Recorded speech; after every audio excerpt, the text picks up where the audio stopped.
दिन में 1 से 2 बजे के बीच बाबा कुछ ऐसी चीजें करते थे जिनको देख के दासगनु महाराज भी बहुत हैरान हुए। देखिए, दासगनु महाराज ने एक चीज के बारे में बताया है और वो चीज आज हम इस वीडियो में बताएंगे कि बाबा क्या करते थे दोपहर में बैठकर सिक्कों के साथ। लेकिन उसको डिकोड करना कि बाबा ऐसा क्यों करते थे वो तो किसी के भी बस की बात नहीं, क्योंकि वो जो डिकोड बाबा किसी चीज को किसी काम को क्यों करते हैं वो तो कोई भी नहीं बता सकता, क्योंकि उनकी जो प्रक्रिया होती थी वो इतनी गुप्त होती थी लेकिन मीनिंगफुल होती थी। हर एक एक्ट में बाबा के, हर एक जो भी बाबा करते थे उसमें कोई गहरा नियम या कोई गहरा मीनिंग छुपा रहता था। तो उसके पीछे क्या वजह थी फिलहाल तो क्लियरली नहीं मालूम पड़ती, लेकिन बाबा ऐसा करते थे। हमें पढ़ने को मिला, मुझे पढ़ने को मिला और मेरा यही काम है आप तक एक वीडियो पहुंचाना जिसमें बाबा से जुड़ी हुई बातें हों।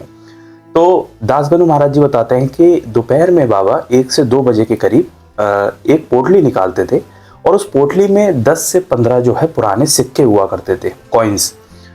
अच्छा, बाबा क्या करते थे, वो अलग अलग वैल्यू के सिक्के होते थे जिसमें से कुछ की वैल्यू कुछ की वैल्यू कुछ, तो उन सिक्कों को निकालते थे अपने हाथ में।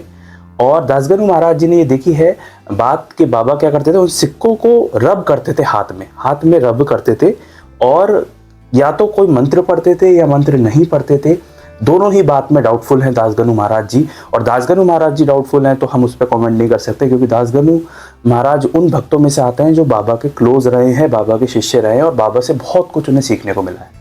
तो दासगनु जी बताते हैं बाबा उन सिक्कों को हाथ पे रब करते थे, उंगलियों में रब करते थे और कहते थे कि ये काका का है, मतलब जो उनके भक्त थे काका का है, ये तात्या का है, ये बापू का है। तो ऐसे बाबा अलग अलग भक्तों के नाम लेते थे और जब कोई व्यक्ति उनसे मिलने आ जाता है या किसी काम से, वैसे तो ऐसा पढ़ने को हमें मिलता है कि दोपहर का जो समय होता था वो बाबा उस समय एकांत में बैठे रहते थे। और उस समय क्योंकि देखिए सुबह से शाम तक और रात से अगले सुबह तक जो है भीड़ बढ़ती जाती थी शिरडी में और बाबा को बिल्कुल भी विश्राम या बैठने के लिए समय नहीं देते थे लोग, क्योंकि अपनी अपनी मुराद लेकर आते थे। तो बाबा दोपहर के समय विशेषकर 1-2 घंटे अकेले में बैठते थे। तो जो भक्त अगर आ जाते थे दोपहर, अगर बाबा के हाथ में सिक्के होते थे तो बाबा क्या करते थे, उन सिक्कों को दोबारा झोली में डाल के और अंदर छुपा देते थे। तो ऐसा हमें पढ़ने को मिलता है जो कि दासगनु महाराज जी ने बताया था और एक बहुत विचित्र प्रक्रिया है। मैं दोबारा से कहूँगा कि हम इसको डिकोड करने नहीं जाएंगे कि बाबा ऐसा करते क्यों थे, लेकिन खास बात यह है कि बाबा से जुड़ी हुई कोई भी प्रक्रिया, कोई भी शेड्यूल हो, कोई भी